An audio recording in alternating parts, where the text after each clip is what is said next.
Assalamualaikum warahmatullahi wabarakatuh. Di pertemuan hari ini saya akan membahas terkait pertumbuhan eksponensial dan logistik ya. Nah, mari kita mulai dengan melihat asumsi, kemudian konstruksi awal model eksponensial. Jadi di sini yang pertama, kita asumsikan bahwa ini hanya untuk single species ya, atau spesies tunggal. Misalkan untuk populasi manusia. Nah, di sini pertumbuhan populasinya bergantung pada T, ya. Maka kita notasikan suatu fungsi X gitu ya, yang bergantung ke T. Nah, X-nya ini berarti populasi ya. Dan X ini kalau misalkan kita gambarkan, dia bisa diturunkan gitu ya, atau differentiable, dan X-nya adalah fungsi mulus ya dari T. Nah, di sini kemudian jadi yang pertama tadi kita sebut populasi X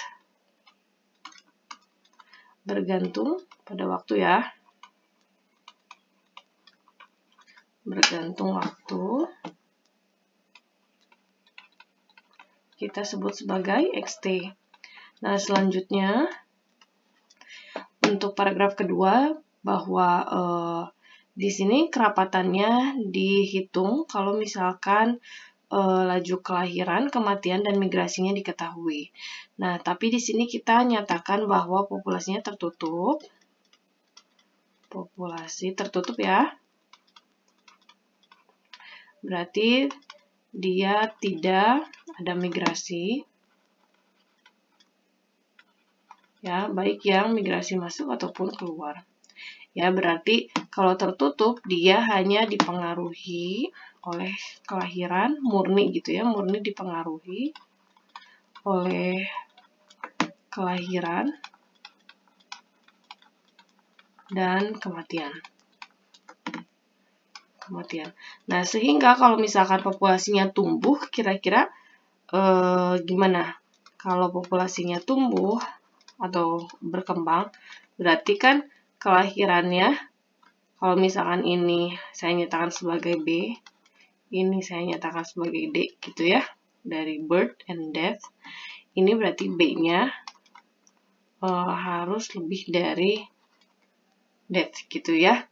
Berarti kan nanti bisa kita nyatakan si pertumbuhannya itu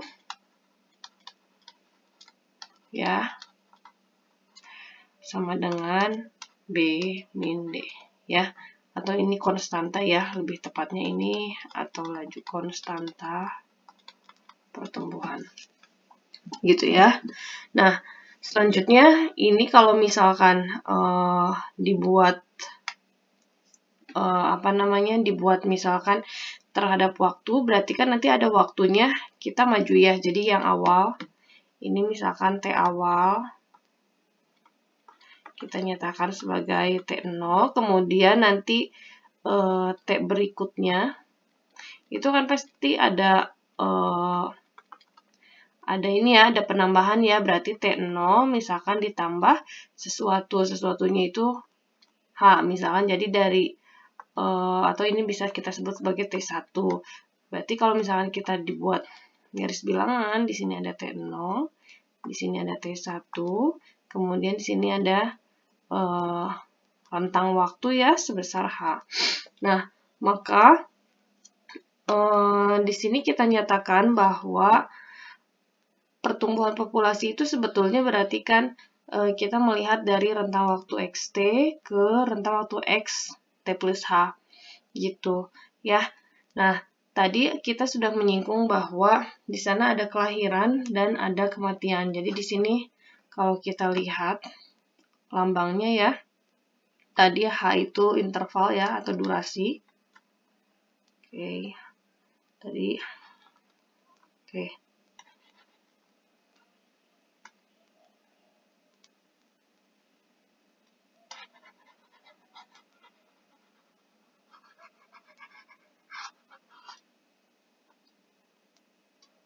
Oke ya, jadi H itu tadi interval yang saya gambarkan tadi ya, ini T0, ini T1, ini ada durasi sebesar H. Kemudian untuk B-nya tadi word trade. Nah, cuman kita nyatakan dia sebagai kayak B kali H kali X. Karena kan nanti untuk rentang waktu di T1 ini pasti dikali dengan H gitu ya. Jadi dia rata-rata gitu jumlah di T plus H ya. Jadi BHX di sini boleh disebut ya BHX berarti rata-rata jumlah kelahiran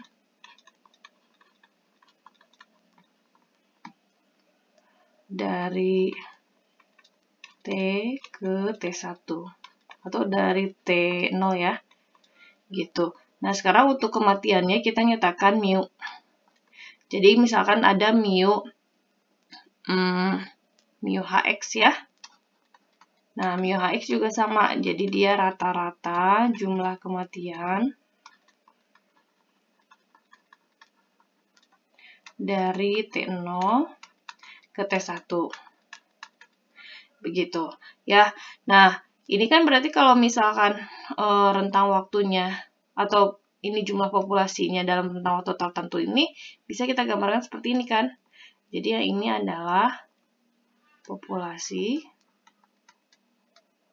atau jumlah ya, perubahan populasi dari T0 ke T1 gitu ya. Nah, setelah ini kita sudah sangat familiar dengan bentuk ini. Bentuk ini itu sebetulnya adalah apa coba? Dia adalah turunan. Betul ya? Gitu. Dan ini yang tadi kita peroleh, jadi ruas kanannya itu yang tadi ini tuh kelahiran dikurangi kematiannya atau yang pertumbuhan tadi yang di slide 1. Nah, kemudian yang ininya adalah populasinya, kemudian yang ini tadi ya sebesar interval dari T0 ke T1. Nah, maka kita bisa tuliskan ya. Kalau misalkan tadi kan asalnya di ruas kanannya dia X T plus H min XT gitu ya. Terus ruas kanannya kan B min mu X H. Nah, H-nya kita pindahkan nih ke ruas kiri. Sehingga yang ini tuh apa? Yang ini tuh fungsi turunan kan? Berarti dia bisa dinyatakan sebagai dx dt. Maka jadilah seperti ini ya. Kalau H-nya kita nyatakan ke limit H-nya menuju 0. Ya, jadi seperti turunan. Nah, ini kan sebetulnya limit ya. Lim H menuju 0. Gitu. Yang ini jadinya dx dt. Gitu. Ya, berarti dx dt dipengaruhi oleh ini. Oke, selanjutnya. Tadi kan kita udah punya B min mu ya. B min mu ini kita notasikan dengan R. Jadi ini nanti kita sebut sebagai laju pertumbuhan. Ya. Nah, laju pertumbuhan. Sehingga yang model di 1.3 ini bisa kita nyatakan sebagai seperti ini ya. Dan ini adalah yang pertama kali menemukannya adalah model Malthus. Inilah yang menjadi model eksponensial ya, yang kita sebut sebagai model eksponensial. Jadi kalau misalkan ada yang disebut model Malthus atau model eksponensial, ini secara matematis formulanya seperti ini. Oke, nah sekarang untuk plot solusi. Untuk plot, nah sebetulnya yang kita plot ini kan asalnya dari dx dt, tapi yang kita plot adalah sebetulnya ya adalah solusinya. Nah, jadi kalau misalkan kita mau plot fungsi xt, secara manual kita harus tahu solusinya.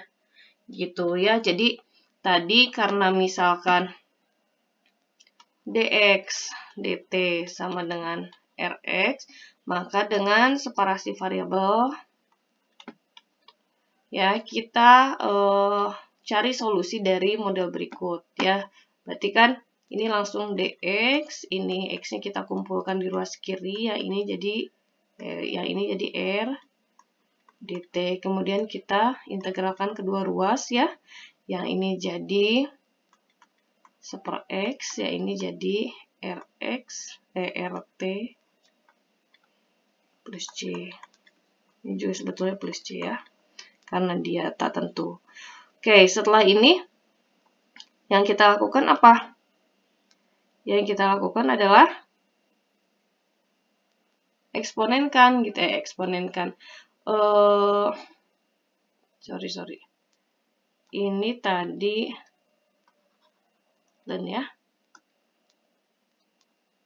Ini len x. Nah, kita eksponenkan supaya dapat x-nya. Berarti len x plus c, ya ini juga rt plus c gitu ya. Atau kita sama saja punya x ya plus c sama dengan rt plus c. Nah, ini kan kalau misalkan kita punya ini ya, taruhlah yang ini x sama dengan rt kali k gitu. Jadi yang ini konstanta pindah ke sini gitu ya. Kemudian kita nyatakan sebagai yang lain. Nah, k-nya ini kita nyatakan sebagai x0 ya. Jadinya xt gitu ya, xt sama dengan x0 kali t gitu. Nah, di sini R-nya kita asumsikan R positif. Ya, berarti kalau R positif populasinya tumbuh. Artinya yang tadi ya, B-nya harus lebih dari mu atau lebih dari kematian. Soalnya kalau misalkan R-nya negatif, kalau R negatif berarti kan B-nya kurang dari mu. Berarti populasinya bukan tumbuh, tapi apa? Populasi menurun ya. Gitu. Oke. Nah, ini ada latihan ya. Nah, kita coba latihan 1. Ya, tapi saya latihan satunya pakai langsung pakai software ya. Jadi, misalkan dia laju populasinya 0,7944, berarti ini R ya. Kemudian yang ini X0, jadi awalnya dia punya 2 orang. Yang mau dicari adalah pada saat T sama dengan 5. Ya, gitu. Ini X di 0.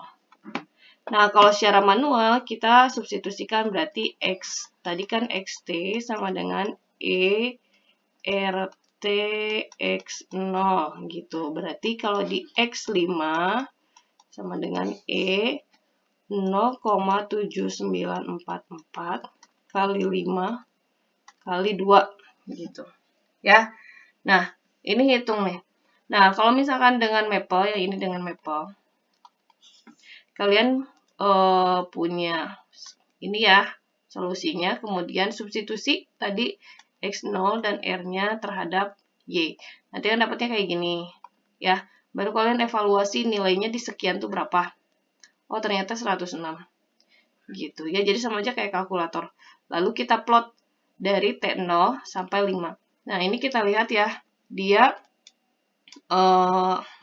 fungsinya kurvanya gitu, terus menanjak dan malah makin sini makin tajam gitu ya, makin T-nya berjalan, dia makin nanjaknya makin tajam. Nah, boleh pendekatannya dengan Excel ya. Excel ini berarti kita harus punya R, punya X0 sama ya, kemudian formula. Nah, nanti ini kita kita substitusi ya formula ini ke sini atau dengan mengambil R dan X0 yang sudah ada, kemudian kita langsung drag saja di T5. Gitu ya. Nah, hasilnya sama ya. Cuman saya sarankan karena ini modelnya kontinu ya, kita lebih pakai yang inilah, yang Maple ya, karena ya ini kita lihat ini model ini kurvanya tidak halus ya. Jadi ini cocoknya untuk yang discrete ya. Kalau discrete itu misalkan waktunya di hanya T1, T2 gitu ya. Yang ini apa namanya, yang diantaranya nggak kita cek gitu. Kalau yang ini kan dia fungsi halus. Ya, ini smooth curve. Ya, gitu. Nah, sekarang kita masuk ke konstruksi model logistik. Nah, kalau di logistik apa sih? Jadi di logistik ini sebetulnya dia perbaikan gitu ya. Perbaikan dari eksponensial. Nah, kenapa sih disebut perbaikan? Karena kalau misalkan eksponensial, tadi terlihat ya, dengan 2 orang saja nilai awalnya itu udah langsung jadi 100 orang. Padahal T-nya baru sebentar gitu, baru 5 ya. Walaupun dimensi waktunya ini kita nggak nyatakan secara pasti ya, apakah hari atau bulan. Tapi yang jelas, ini akan terus tumbuh sampai tidak ada batasnya. Ya, jadi semakin T-nya kita kita jalankan, dia pasti XT-nya naik secara drastis gitu ya. Jadi naiknya ini saking naiknya gitu ya, jadi drastis banget menuju tahingga juga gitu. Nah, kalau misalkan model logistik ini dia lebih realistis. Kenapa lebih realistis? Karena nggak mungkin di alam tuh eksponensial gitu ya tanpa batas. Kenapa ada batas? Karena batas yang di alam itu biasanya terkait dengan makanan. Ya, makanan atau supply makanan itu pasti ada batasnya, ada habisnya. Ya, atau misalkan ruang. Ya, ruang contoh untuk suatu kota itu kan sebetulnya ada maksimum kapasitasnya gitu ya. Nah, sehingga ini merupakan nanti batas yang bisa kita tekan gitu ya si populasinya supaya tetap ada di batas tersebut. Nah, sekarang kalau misalkan terus tumbuh tapi dengan ada makanan dan ruangnya terbatas, ini mengakibatkan mengakibatkan kompetisi. Ya, kompetisinya itu ya entah itu berebut makanan, berebut ruang gitu ya dan lain-lain. Nah, sehingga yang tadi dx dt ya atau populasi X, perubahan populasi X terhadap T ini, kita nyatakan nanti ada lambda min AX ya. Lambda nanti kita cek kalau misalkan tadi kan R X. Nah, sekarang kita nyatakan bahwa si R ini tuh digantilah dengan ini. Ya, gitu. Kalau misalkan kita substitusi atau distribusikan si X-nya, berarti kan X aksen jadinya R lambda min A X kuadrat. Nah, yang ini jadinya pertumbuhan. Oke ya. Pertumbuhan. Nah, yang ini tuh X sama X kuadrat. Berarti kan ini ada interaksi X dengan X. Nah, kalau yang di sini kita sebut sebagai persaingan. Atau tadi kompetisi. Gitu ya. Nah, A-nya itu kayak parameter atau konstanta kompetisi. Ya, jadi kalau kompetisinya sengit, itu pasti A-nya besar. Misalnya kompetisinya 0,9, itu sengit banget. Ya, gitu. Tapi kalau misalkan 0,2 itu masih ya agak rendah gitu ya kompetisinya. Nah, model ini pertama kali diperkenalkan oleh Verhulst ya, makanya ini kita sebut sebagai model Verhulst. Nah, kalau misalkan kita nyatakan seperti ini yang Verhulst perkenalkan ya dengan R-nya itu adalah lambda dan K-nya sama dengan lambda min. Jadi kalau kita substitusi nih R sama K-nya, ini pasti kembali lagi ke model yang awal. Begitu ya. Nah, dan dia R sama K-nya, R-nya positif, K-nya juga positif ya. Jadi ini populasinya supaya tumbuh. Gitu. Ya. Kemudian nanti kita lihat ya. Nah, ini solusi. Tapi saya punya tugas ya. Tugasnya coba cari di sini langkah pencarian solusinya seperti apa. Ya. dengan separasi variabel tadi. Gitu. Nah, kalau kita lihat ini tuh T, ya. Kemudian ini X-nya. Nah, ini batasnya tuh sampai sini. Oh, berarti dia pokoknya nggak boleh lewat sini aja. Di sini K. Ya. Nah, populasinya gimana? Kalau misalnya kita mulai inisial kondisi dari sini. Ini inisial kondisi ya. Itu misal ini hanya contoh. Jadi misalkan ada 4 inisial kondisi. Nah, itu masing-masing tuh bakal naik. Ya, terus bakal konstan gitu ya di K. Nah, pada saat menanjak ini kan di sini udah nanjaknya agak lumayan tinggi, terus udah mulai landai, terus gitu ya terus. Jadi ini semakin dekat ke K, ini pertumbuhannya makin landai, ya. Jadi saya tulis ya, semakin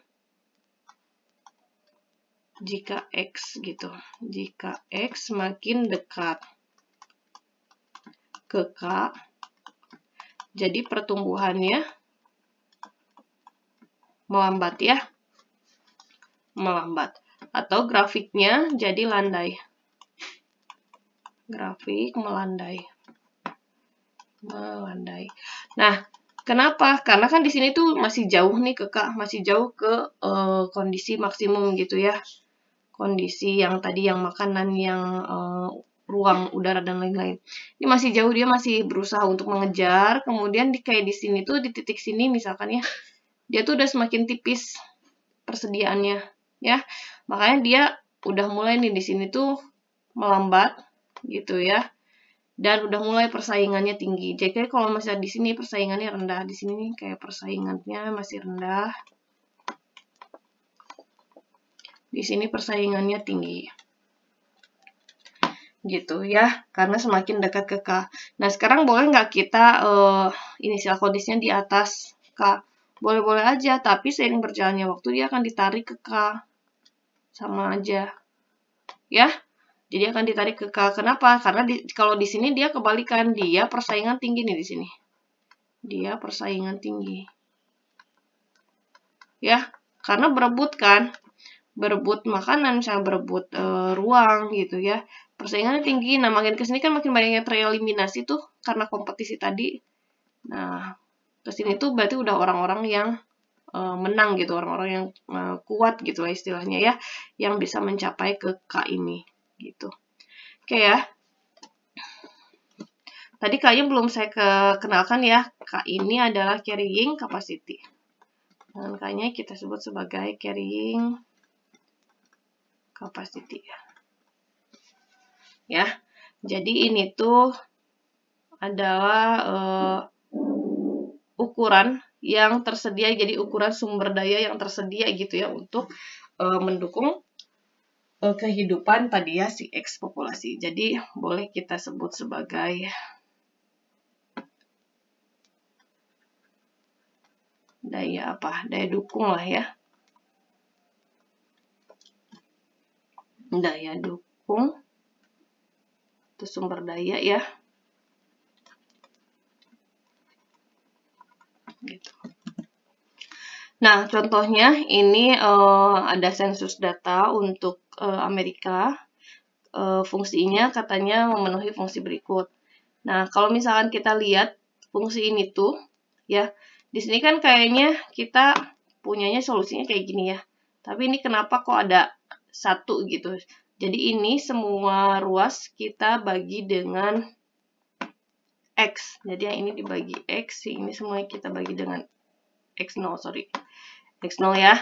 Nah, sehingga memperoleh kayak gini. Kalau misalkan udah kayak gini, ini fungsinya udah mirip nih. Ya, 1 berarti yang 69 ini adalah hasil dari K min X0 per X0. Gitu.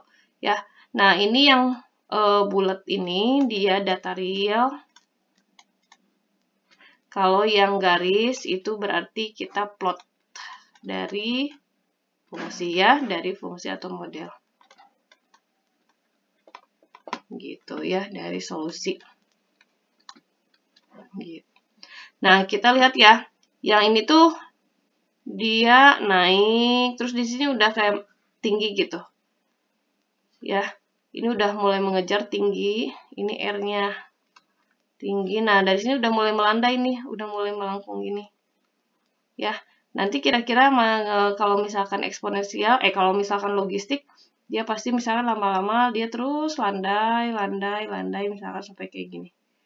Gitu ya. Nah, ini masih terus nih. Jadi kayaknya dia masih belum nyampe ke K-nya. Ya, gitu. Oke. Nah, coba dikerjakan nanti ini latihannya ya untuk untuk pemahaman di model logistik. Ya, sekian yang bisa saya sampaikan untuk kurang lebihnya nanti akan kita adakan diskusi ya. Terima kasih sudah menyimak. Wassalamualaikum warahmatullahi wabarakatuh.